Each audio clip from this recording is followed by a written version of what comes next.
Karibu katika matukio ya Rais wa Zanzibar na mwenyekiti wa Baraza la Mapinduzi Dr. Hussein Ali Mwinyi wiki hii.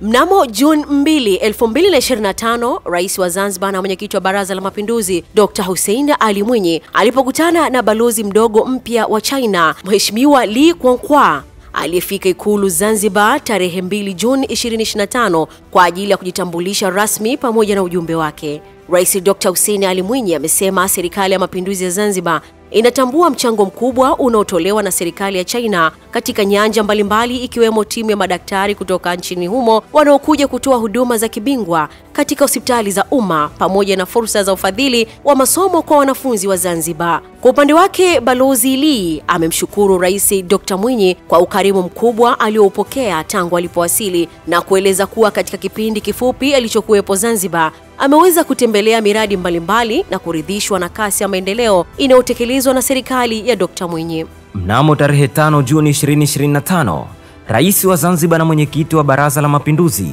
Dr. Hussein Ali Mwinyi amefanya uteuzi na kumteua Dr. Muhsin Mohamed Aboud kuwa mwenyekiti wa bodi ya wakurugenzi ya taasisi ya utafiti wa afya Zanzibar.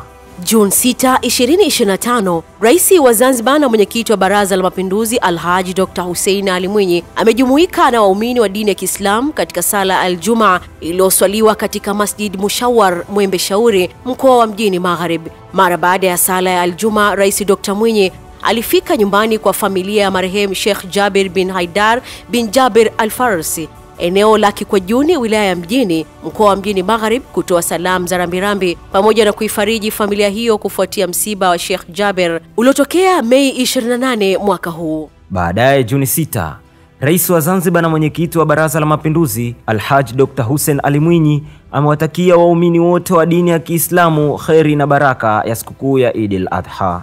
Rais Dr. Mwinyi amewataka wananchi kuitumia sikukuu hii kama fursa ya kukuza mshikamano, kutoa sadaka na kutenda mema kwa jamii, sambamba na kuongeza ibada na uchamungu.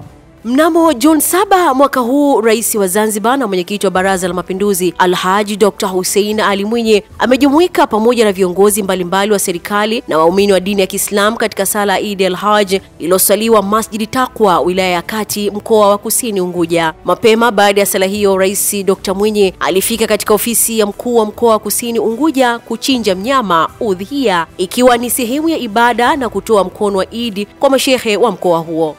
Baadaye siku hiyo, Juni 7, 2025, Rais Dr. Hussein Ali Mwinyi amejumuika na viongozi mbalimbali wa serikali na waumini wa dini ya Kiislamu katika baraza la Eid lililofanyika katika ukumbi wa Dr. Ali Mohamed Shein, Suza, Tunguu, mkoa wa Kusini Unguja.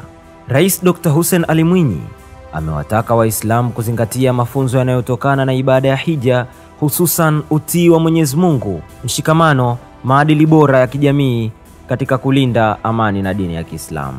Aidha, amesema kuwa serikali inaendelea kuchukua hatua madhubuti kuwawezesha wananchi wengi zaidi kutekeleza ibada hiyo muhimu, ikiwemo kuharakisha uanzishwaji wa mfuko wa hija pamoja na kuwezesha safari ya moja kwa moja ya ndege kutoka Zanzibar hadi Saudi Arabia. Sambamba na hilo, amewaomba viongozi wa dini na wananchi wote kuiombea Zanzibar iendelee kuwa na amani kabla na baada ya uchaguzi, kwa kueleza kuwa mazingira ya utulivu ni nguzo muhimu ya kuimarisha maendeleo ya jamii. Na hayo ni matukio ya wiki hii ya Rais wa Zanzibar na mwenyekiti wa Baraza la Mapinduzi Dr. Hussein Ali Mwinyi.